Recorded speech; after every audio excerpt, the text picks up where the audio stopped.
Okay, so thank you for taking time to meet with me and participate with this interview. The aim of the interview is to determine how clients' and users' expectations are managed in an agile IT project, such as the Exams for Doctors website project. Please feel free at any point to withdraw from the interview or say no comment to any particular question.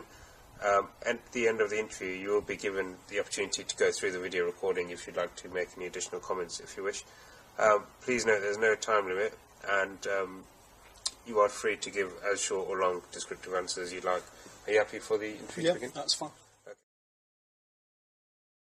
Okay, my name's Chris Grocock. My daytime job, I'm a surgical registrar. My role within the Exams for Doctors project is that I had the original idea, and the medical side, I suppose the intellectual property side, is my main role in conjunction with my wife. And then I got in touch with Simon, who's a friend from when we were younger, and his main role is to give us sort of more of his business experience and the technical aspects of organisation of the project. Yeah, originally the main aim of the project was to design a web-based platform where doctors would go to access material that would be useful in exam preparation. There's a potential to go on to develop other things, potentially in training and education, but the main core of the site, as I always saw it, was to develop exam related material. Not particularly. You've got a lot of personal experience of it, because within medical careers and medical education, you're always doing exams in an attempt to progress to your next level.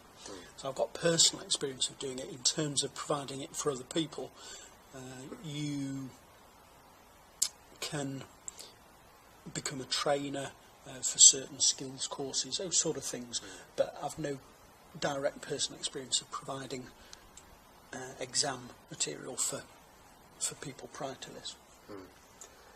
So yourself, you're on obviously CPD. You're on your own career path. Yeah. Do you think that sort of first-hand insight is what's driving some of the decisions within the project, or is that sort of just an extra value sort of thing that we have there?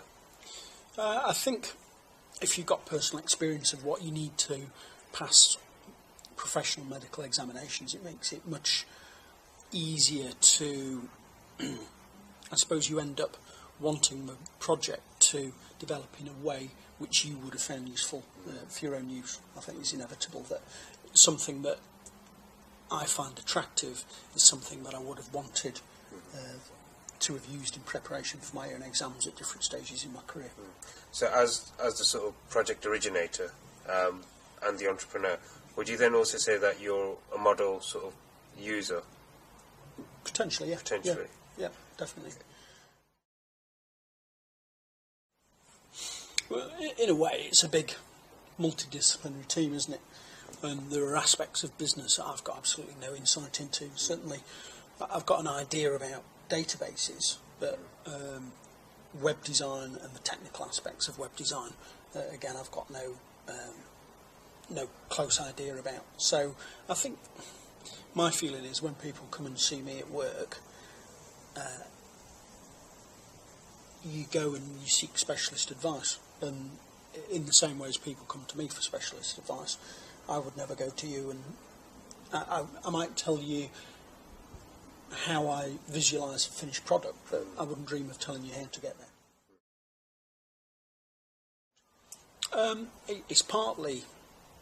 It's a challenge. I think most doctors do things that they find interesting, they find difficult. So it's partly that. Partly it's, I suppose, there's a training aspect to it, there's an educational aspect to it, and partly there's a financial aspect to it. I wouldn't go through something that was going to take me thousands and thousands of hours of work if there was no financial aspect to it, because I've got other things that I could be doing instead. So it's a combination of things, really. I'm married to one, and Simon is my oldest school friend. So Simon and I know each other from when we were 5, and although we went to different secondary schools, we've always stayed in touch. So we've known each other 35 years. So is there business experience within those 35 years of friendship then?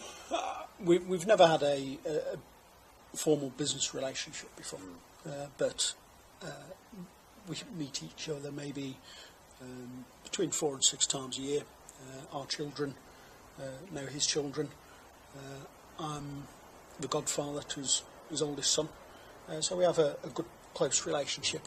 And whenever we meet, I think all men talk about work. So he'll tell me little bits about what he's doing, and I'll tell him bits about what I'm doing. And so it gives you some sort of insight. So in terms of a formal relationship, we've never had one. But I do increasingly have an idea about how business works and the different ways of getting things done. So obviously you two are quite experienced with each other in sort of outside of business aspects. Do you think that sort of helps with managing your sort of envisioned product, if you like? Do you think that sort of trust within the other business partner gives you that? My feeling about business is you've got to trust the people that you are working with. And I think as modern economies and modern society becomes increasingly specialised, you can never know everybody's job. And I think in a way you've just got to defer to other people's expertise and say, how do you recommend we do this? This is what the final vision is. How do you think we ought to get there? And you just let people get on with their own thing. So in terms of the business side, I've always let Simon organise the business side as he's thought fit, and we've discussed it as we've gone along. But in the end, within that sphere, I would be happy to defer to him because he's got 20 years' experience and I've got 6 months.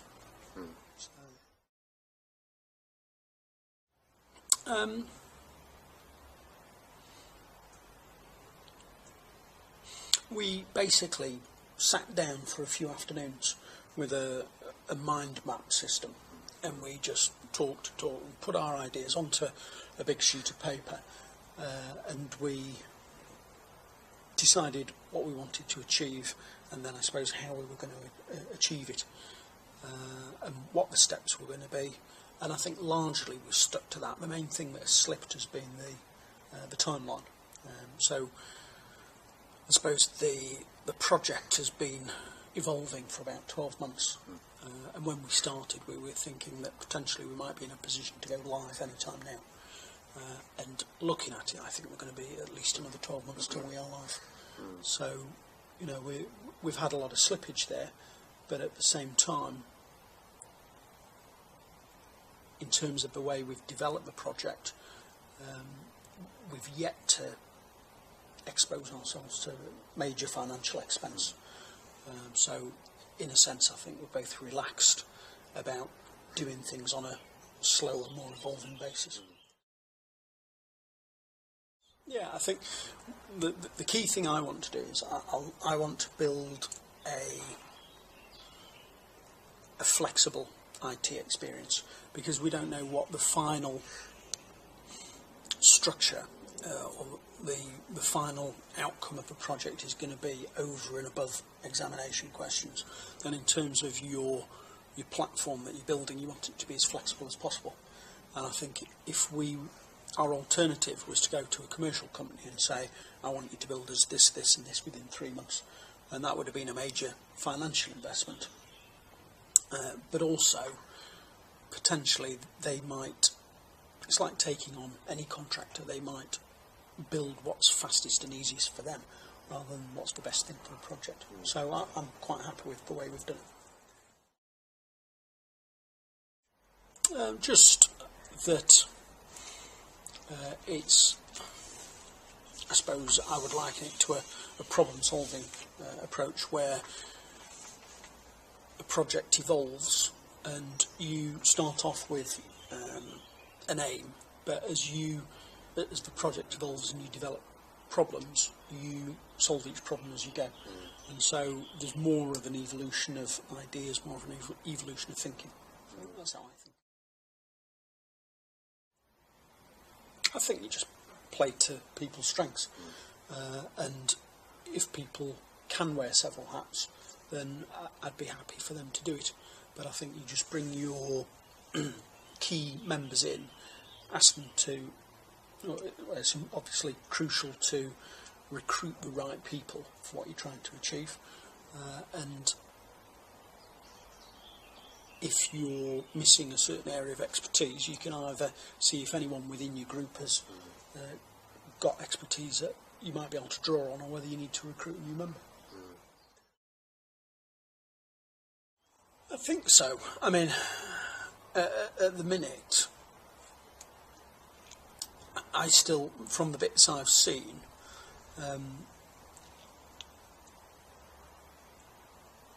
I think we still need to see what the final interface is going to look like and how user-friendly it's going to be. My feeling is, for this project, the thing that's going to attract people to it is, is content, but also it's the physical appearance of the site, how easy it is to use, the ideas we've had for additional things that we can bring, like 50/50s or key points or learning points, those sort of things. And it's those that keep people interested, and it's things like that that make you do just one more question and one more question and one more question. So, I think we've had a lot of good ideas, but it'll be interesting to see in the next 6 months how the ideas we've got transfer into an end user experience. Yeah, I think for this sort of project, where we weren't 100% clear at the start what we wanted to achieve as the final product, I mean, my best ideas of what I wanted was to look at other key competitors' websites and say, I like this aspect of their website, I like this aspect of their website, and try and draw it all in together. I suppose from my point of view, I wanted flexibility. I wanted it to be easy to add questions in. I wanted the end product to be easy to use. I wanted it to look very attractive. So they were my priorities, really. In terms of how we achieve that, it's out of my field, and I'm very happy to accept your guys' expertise in your field. I think everyone's different. I mean, my feeling is often doctors are very target orientated, and I know what I want, and to be honest, I don't really mind how we achieve it as long as we get it done. And this type of project, the way it's been designed, the way it's evolved, I think it's worked very, very well for this project and what we wanted to achieve. So yeah, I'm very satisfied with it. Okay, I think that's all the questions. Do you have any other additional views that you'd like to make about the project? No, I'm very happy with how things have gone. I think it will be fascinating to see in 12 months' time how we transform what we've got now into a commercially viable rival to what's already on the market, and see if we can compete with the other websites that are out there, see what we can achieve. I think it'll be good. I think it'll be good. It'll be fascinating to see how it develops. Yeah. Excellent. Thank you. Okay.